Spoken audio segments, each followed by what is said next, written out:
Today our topic is about chapter 16, motivating employees. So what is motivation?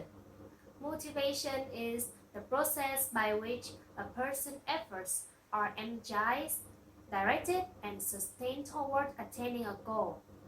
The energy element is a measure of intensity, drive, or vigor. The high level of effort needs to be directed in ways that help the organization achieve its goal. Employees must persist in putting forth effort to achieve these goals. Now let's discuss about early theories of motivation. In Maslow's hierarchy, individuals move up to the hierarchy of five needs: psychological, safety, social, esteem, and self-actualization. As needs are sustainably satisfied, a need that's sustainably satisfied no longer motivates.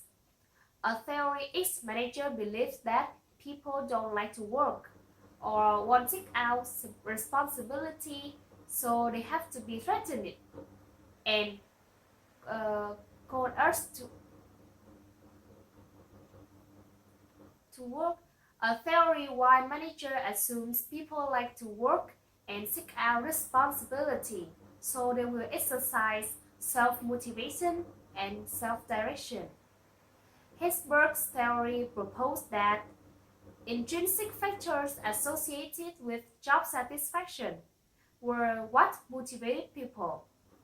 Extrinsic factors associated with job dissatisfaction simply kept people from being dissatisfied. Three needs theory proposed three acquired needs that are major motives in work: need for achievement, need for affiliation, and need for power. Hi, I'm Thư and I'm going to compare and contrast the contemporary theories of motivation. So basically, there are seven theories of motivation. The first one is goal setting theory.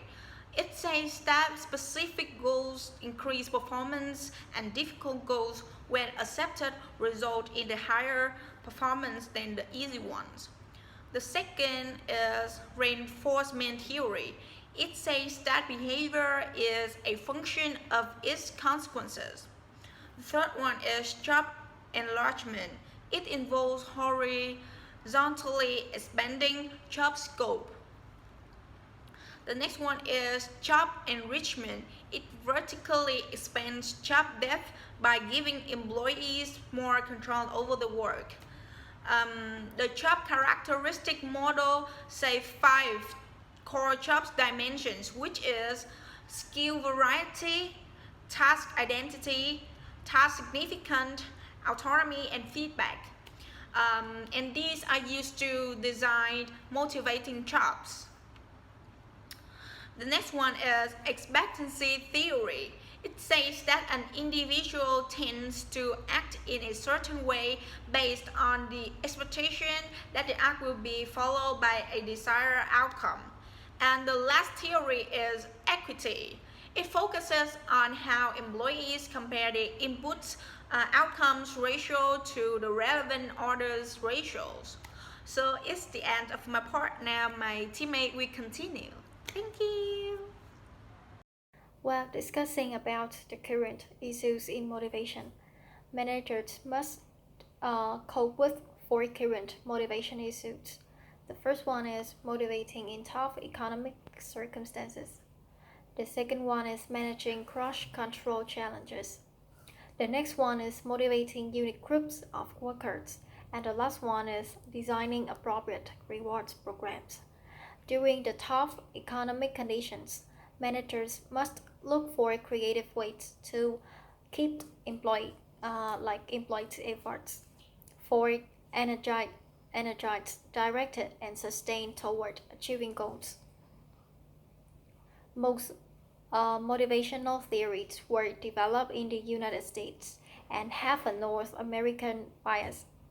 So some theories like Maslow needs hierarchy, achievement needs, and equality theory don't work well for the other contexts. However, the desire for interesting work seems important to all workers, and Herbert's motivator and intrinsic factors may be universal. Managers face challenges in motivating unique groups of workers. A diverse workforce is looking for a flexibility, and professionals want job challenge and support and are motivated by work itself. Contingent workers want the opportunity to become permanent or to receive skill training. Recognition programs and sincere appreciation for work done can be used to motivate low skilled and minimum wage workers. And also, open book management is when financial statements are shared with employees who are being taught to what they mean. And employee recognition programs consist of personal attention, approval, and the appreciation for a job well done. Pay for performance programs are variable compensation plans that pay employees on the basis of some performance measure. Hello, my name is Lynn and I will continue the presentations with case 1, patience for the outdoors and for people. Let's discuss some questions. The first one, what would it be like to work at Patagonia? In my opinion, what you need is strong mind and more than motivated, thoughtful and share the same inspirations as the company. Second questions. Using what you have learned from studying the various motivation theories, what does Patagonia situation tell you about employees' motivations? Patagonia motivation is influenced by workplace issues being able to handle crises in tough economy. Employees would be very motivated from the external factors of being able to have motivation to be able to have a responsibility, to be able to have a say in what goes on in company. Third question. What do you think might Patagonia's biggest challenge is keeping employees motivated? I think that when Patagonia gives their employees a responsibility, it's not a job, but it's a duty that they must be able to help and preserve the environment. That means the employees has a social responsibility to control products that the company produce and has the obligation to make sure that the produce are safe and tested. A company gives an employee the moral obligation to be able to handle and challenge our products telling it would help employees stay motivated. Employees for the companies have a higher purpose and are coached to be define expectations, deadlines, and then let the employees figure out the best way to meet and challenges. The last questions. If you were managing a team of Patagonia employees in the retail stores, how would you keep them motivated? I will offer each employee who has worked for the company more than a year had a short week vacations in each year. So that is the end of my talk.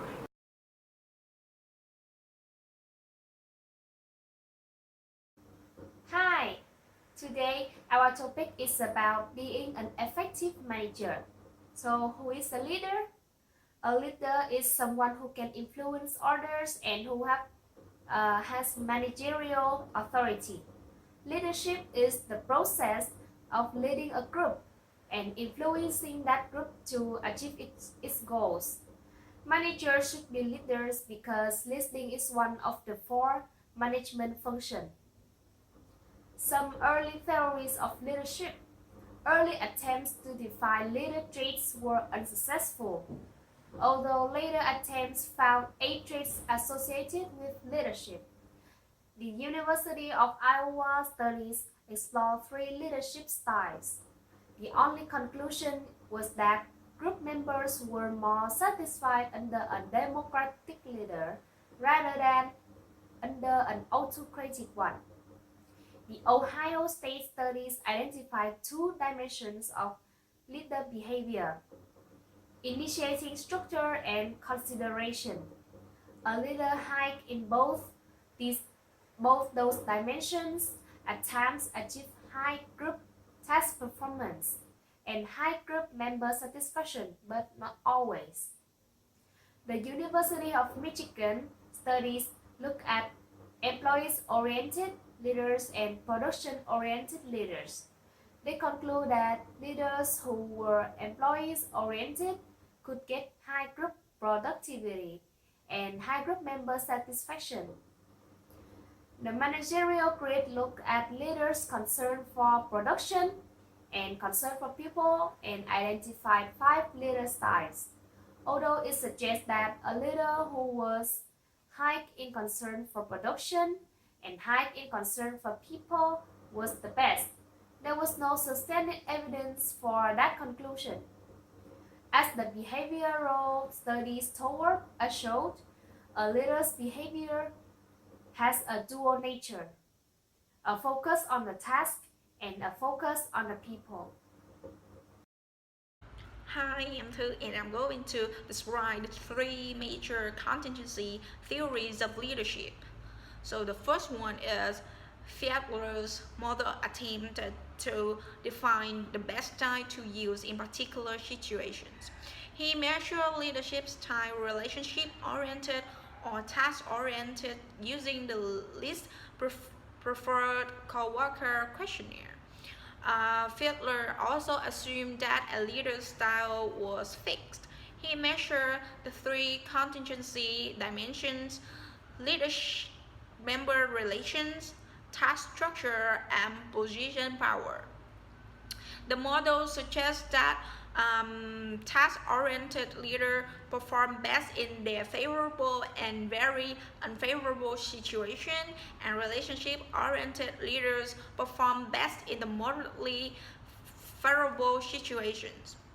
Next is Horsey and Blanchard's situational leadership theory, focused on the followers' readiness. They identify 4 leadership styles: first, telling, selling, participating, and delegating.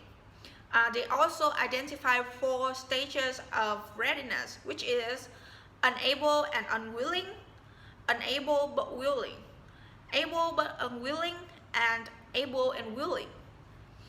And the last one is the path-goal model developed by Robert House, identifies 4 leadership behaviors: directive, supportive, participative, and achievement-oriented.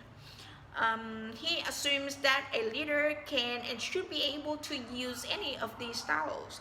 The two situational contingent variables were found in the environment and in the followers. Essentially, the path-goal model says that a leader should provide direction and support as needed, and that is structure the path so the followers can achieve goals. So this is the end of my part. Now my teammate will continue. While talking about the contemporary views of leadership, leader-member exchange theory (LMX) says that leaders create in-groups and out-groups, and those in the in-group will have higher performance ratings, less turnover, and greater job satisfaction. A transactional leader exchanges reward for productivity, where a transformational leader stimulates and inspires followers to achieve goals. A charismatic leader is an enthusiastic and self-confident leader whose personality and actions influence people to behave in certain ways. And people can learn to be charismatic. A visionary leader is able to create and articulate a realistic, credible, and attractive vision of the future. A team leader has 2 priorities. First one, manage the team's external battery, and last one is facilitate the team process. Also, 4 leader roles are involved: liaison with external constituency, troubleshooter, conflict manager, and last one is coach. Hello, my name is Lynn and I will continue the presentations with part 5, Managing Power. Let me introduce you the 5 resources of leader power have been identified. The first one is legitimate power. Legitimate power and authority are the same.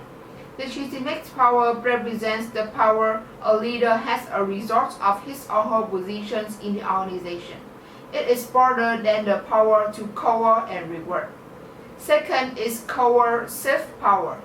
The power a leader has to punish or control. A manager typically has some coercive power, such as being able to suspend or demote employees or to assign them. Reward power. The power to give positive reward. A reward can be anything a person values, such as money, variable performance appraisals, promotions, interesting work assignment, friendly courses, or preferred worksheets or self-theories. Expert power. A power based on expertise, special skills, or knowledge. If an employee has skills, knowledge, or expertise that is critical to a work group, a person's expert power is enhanced. The last one, reference power.